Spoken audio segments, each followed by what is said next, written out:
Hello guys and welcome back to the channel. If you want to save or export your Claude AI chats, here's the easiest way to do it. Claude doesn't have a complicated export system.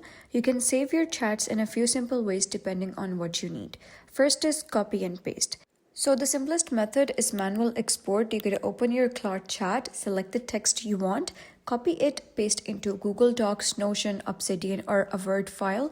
This is the fastest way to save anything. You can also export as a PDF. Copy the chat, paste into Google Docs or Word, click File, and then download as PDF. Now your chat is saved permanently. For short chats, just take screenshots. It is good for quick saving or sharing. And if you use Claude for content or coding, organize exports like this. You can customize into different folders such as scripts folders, ideas folders, coding notes folder. Tools like Notion or Obsidian work best.